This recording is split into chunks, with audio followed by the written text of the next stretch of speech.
until now, we've done 10 different runs on 0 DVs and minimum battles for the full game, and we've beaten the game in a variety of ways. We've used everything from stall strategies to no repeat moves with Mewtwo to just sheer power when it came to the Nidoqueen and Snorlax runs. But all of these Pokemon that we've run so far have something in common. They have good coverage moves, they have status moves, or they have trapping moves. What if we use a Pokemon that doesn't have any of those? What if instead we try to do this challenge, 0 DVs and minimum battles, with a Dugtrio? Now, Dugtrio was always part of my set as a kid, because even when I was 10 years old playing these games when they first came out, I learned one thing very quickly. Speed kills. Can you dig it? And when you use speed, I didn't know anything about higher critical hit chances. No, I just knew that if you hit your opponent first with really strong moves like Earthquake or Hyper Beam, you were very likely to win. So Dugtrio was always part of my crazy speed teams when I was a kid. Aerodactyl, Electrode, Dugtrio. Of course I would have a Mewtwo on there because it had great speed. And I used to just kill all the other kids on the playground. But maybe Dugtrio didn't really deserve its spot on that team. We're going to find out today. So, for this challenge, we are going to be running just Dugtrio. Let's see how it goes. So starting right here, we are going to pick up our Dugtrio at Professor Oak's lab, and the first fight is not going to be too bad. Now, we're going to name our Dugtrio something appropriate for a digging Pokemon. Ladies and gentlemen, can you dig it? Come on, love Mad Max. Anyway, so we are going to be running with this Dugtrio. It's an absolute speed demon, but it's really a glass cannon. We can see from its moveset over there on the right that it doesn't get a lot of moves, but it does start the game with Dig. What that means is that Rival 1 is a 2-hit KO. Dig, and he's done. Here, Brock is really going to be more of the same because he has a weakness to ground type moves. So it's just 2 digs to take out both of his Pokemon, and we are moving on to Mount Moon. Now, in Mount Moon, we're going to see that it's not as much of a struggle as some of our previous runs because we have a type advantage on poison types. The vast majority of opponents in these games are poison types. We're just going to wipe the floor with them. So Jesse and James, sorry, you're done.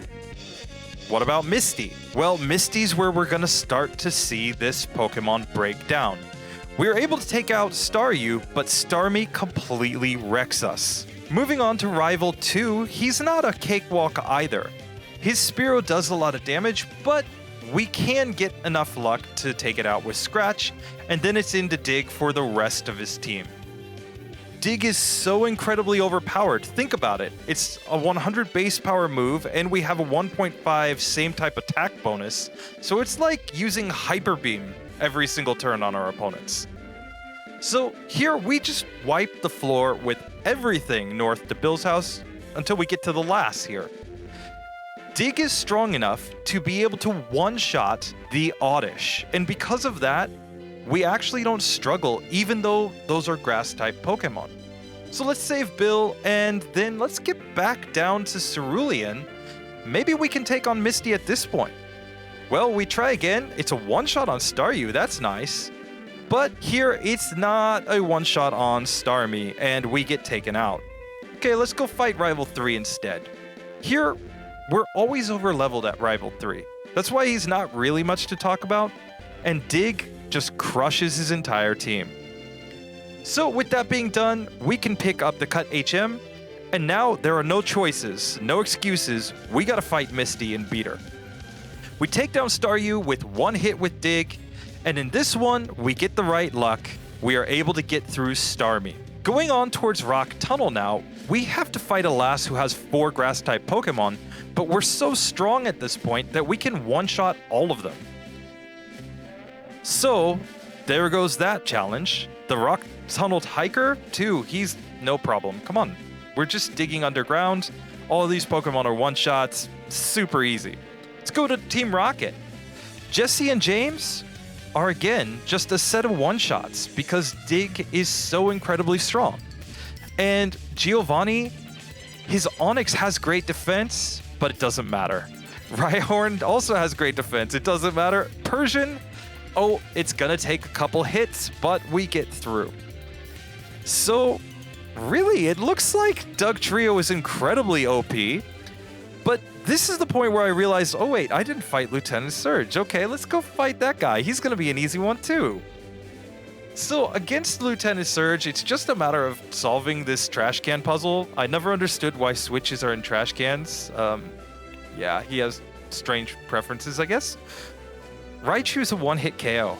Easy. So now let's move on to the Pokemon Tower in Lavender Town, where we have our first kind of challenging battle. Because Fearow is pretty bulky and we can only hit it with Scratch. Now, we're going to move on to Magneton, which is an easy one-hit KO if we can manage to hit it. We are able to then take down the Shelder, though it takes several hits because of the fact that it can use Withdraw. So once that's down, Sandshrew, can we get through it? Yes. And Eevee, it's just a matter of can we get the accuracy? There we go. We have gotten through. And Lavender shows that Ghost Pokemon really aren't going to be a problem for us. We're going to basically one-shot them with Dig or maybe later in the game, Earthquake. Marowak, however, shows another chink in our armor. We are not that bulky, and we can take a lot of damage just from normal physical moves. But we don't need to heal before Team Rocket. No, we got Dig. Come on. We outspeed everything, and we just take them down. Except Weezing is not a one-hit KO. I'm a little surprised by that. Okay. Well, anyway, we have gotten all the way here. It's time for Rival 5. And Rival 5 is going to be possibly a challenge, but let's just find out. Okay, we get taken out the first attempt. What we're really trying to do is set up Sand Attack here. Sand Attack will let us dodge some attacks from Rival 5. It doesn't work. He knows Swift. And then we go down to Koga's gym. We're trying to fight this juggler here. And we're starting to see that very low special stat that we have come into play. We get beat multiple times by the second juggler because he uses Psychic, he uses Poison, and we just can't deal enough damage to get through here. It takes a bunch of attempts where we're really just hoping for him to use bad moves and switch his Pokemon in and out, as he does here, and then we can start setting up and doing enough damage to finally get through. But that doesn't inspire much hope for Koga. I went into Koga thinking that I should use Rock Slide, but I really should have just checked it first. Rock Slide is 75 base power with a chance to miss, whereas Dig is 100% accurate and gets a stab bonus. So actually the two are equally powerful. It's not working against Koga. Let's try Erica. So against Erica, the strategy is to use Sand Attack.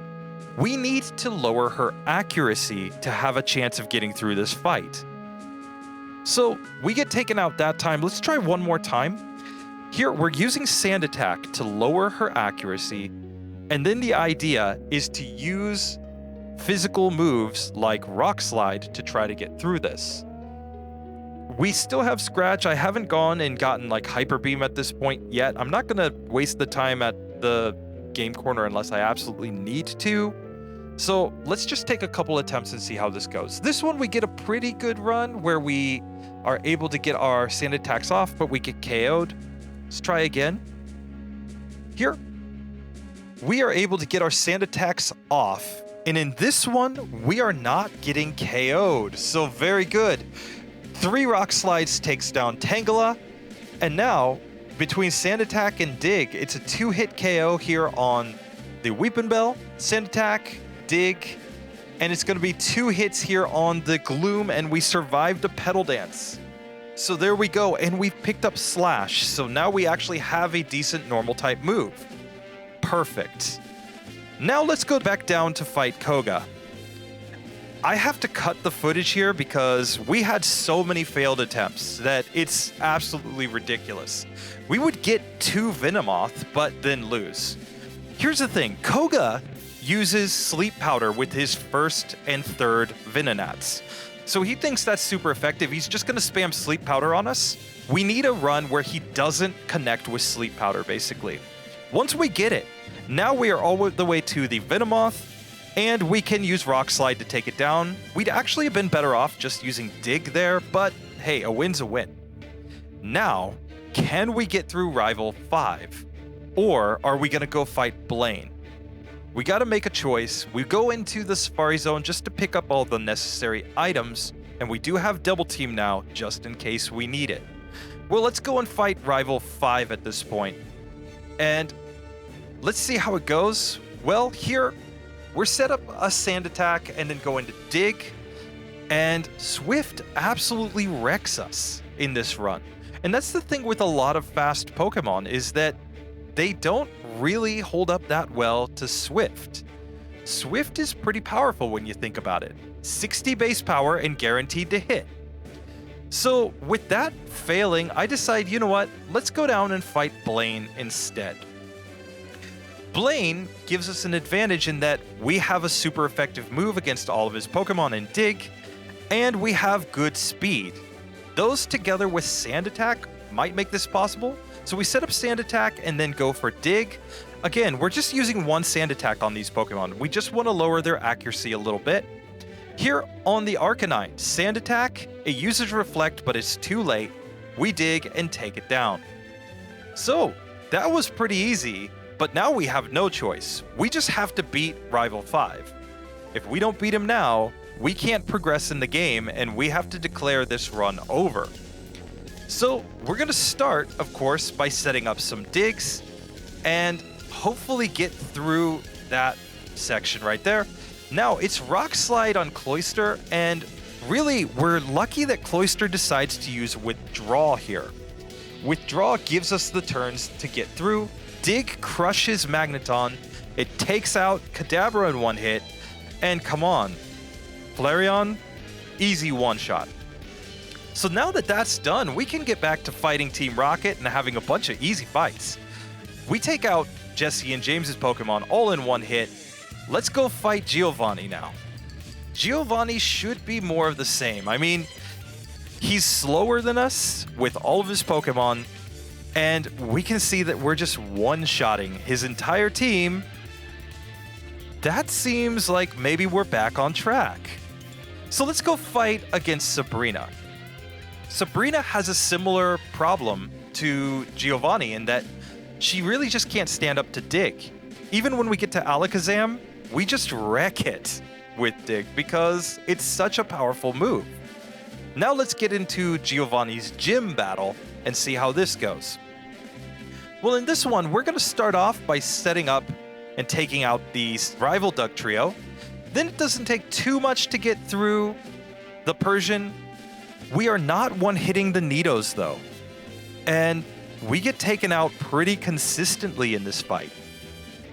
It's really one of those things where accuracy tactics just don't work as well as we'd like them to. And at this point, opponents are getting too bulky to be able to just rely on using Dig or Earthquake. They have the same base power and get through these fights easily.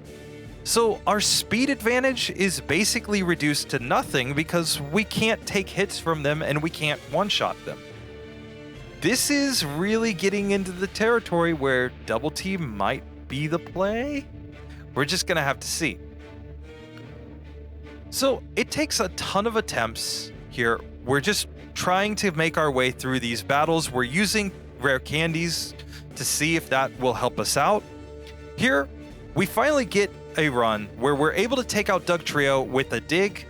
Here, we use a couple of digs on the Persian. Now we dig against Nidoqueen, but it doesn't hit us. Perfect. We dig against Nidoking, and it doesn't hit us. Very nice. Now we set up a Sand Attack and go into Dig on the Rhydon. It misses its attacks, and we're able to take it down in 3 hits. Okay, that's 8 gym leaders finally down. We didn't have to use Double Team. And now we have access to a very, very useful move. We still struggle against Rival 6 for quite a while, but we do have a secret weapon, Fissure. Fissure basically lets us take advantage of our huge speed stat by letting us one-shot these Pokemon. We're able to take out Sandslash, we take out Exeggutor, we take out Cloyster. Then we can switch into normal moves with Earthquake to take out the rest of the team, and they're all easy one-shots. So now Lorelei, this is the real challenge. Lorelei's Pokemon all know water and ice type moves. And trust me, they can all one-shot us, starting with the Dugong using Aurora Beam, then Clamp and Ice Beam from Cloyster, Surf from Slowbro, Ice Punch from Jinx, Blizzard from the Lapras. I mean, there's really nothing that we can do other than hope for the luck to land Fissure here. So that's the strategy. We're just aiming for one-hit KOs here because anything else doesn't work with a Dugtrio in this spot. You might say, well, what about critical hits with Rock Slide? No, it's not enough. What about using Double Team? Well, we could, but I'm trying to avoid that as long as possible. So really, how long is this gonna take? So finally, we get a run where we Fissure the Dugong, we Fissure the Cloyster.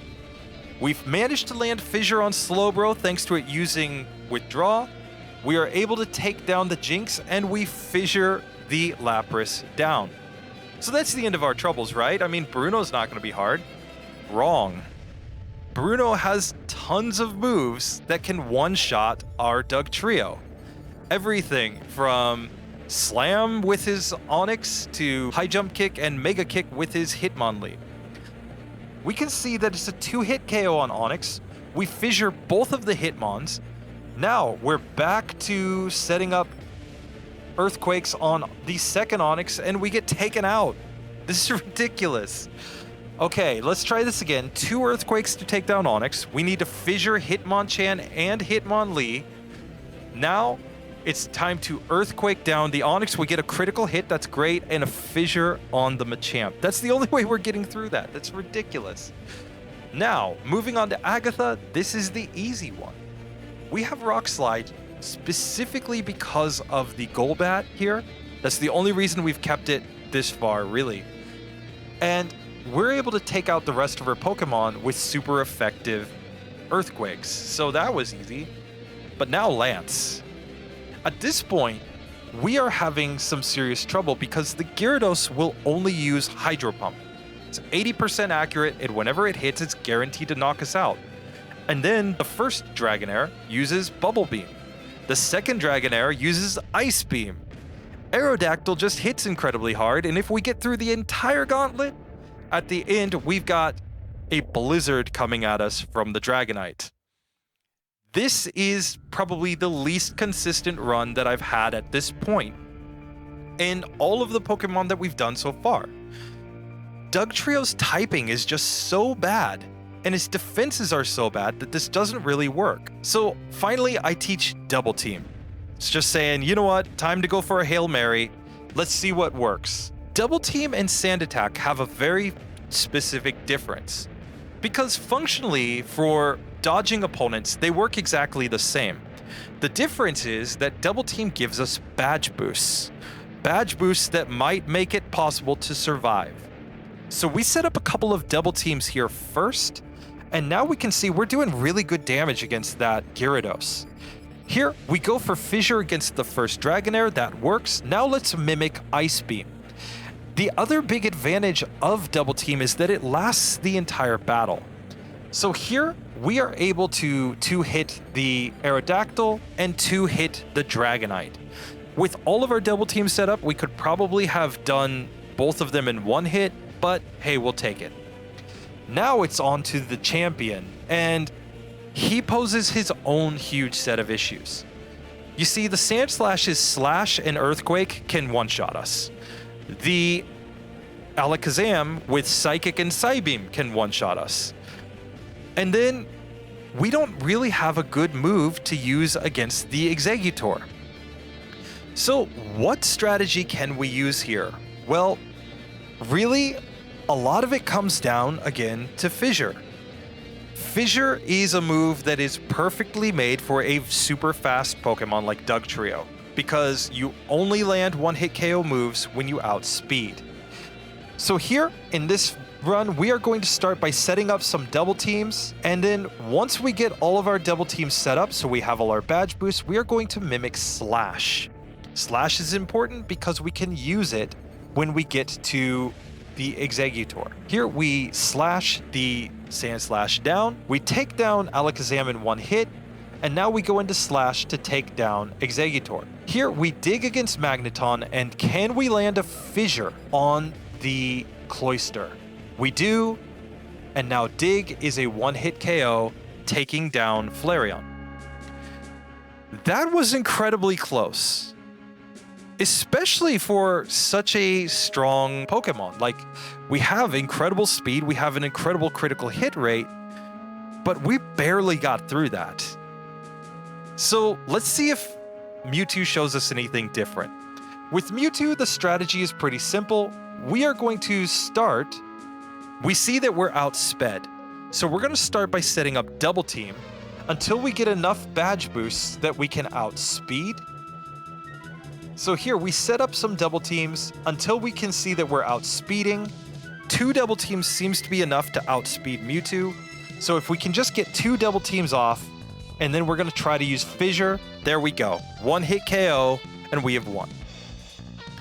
Now, Dugtrio is not really that inspiring of a Pokemon. I can see why a lot of other runners have been running it at like level 70, 75 to get through to the end of the game. Because if you're not going to use one-hit KO moves, it's basically impossible to get through with the Dugtrio. That being said, Fissure is a move that is seemingly tailor-made for Dugtrio in Gen 1. You see, one-hit KO moves can only hit an opponent when you outspeed them. If you don't outspeed, you have 0 chance of making the move connect.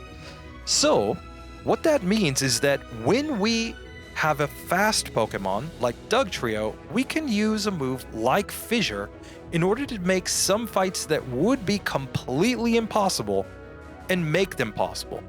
We did it on Lorelei, we did it on Bruno, we did it a little bit on the Dragonairs when we fought Lance, and it was the key when we got to the champion. That's got me thinking, if Dugtrio, a ground-type Pokemon, struggled this heavily, can a Pokemon like Rhydon complete this challenge? That's my challenge for next week, because Rhydon is going to have none of the advantages that Dugtrio had in terms of speed or the ability to use one-hit KO moves. We're going to be outsped by everything except maybe Slowbro? Maybe?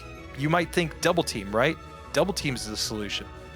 Well, if we're outsped by a Dugong that's going to only use moves like Aurora Beam or Bubble Beam, we could be one-hit KO'd there. Lance's Pokemon know moves like Hydro Pump, Ice Beam, Bubble Beam, Blizzard. They can take us out.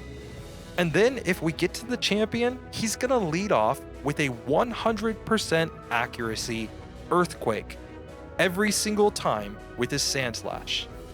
Can we find a way through that?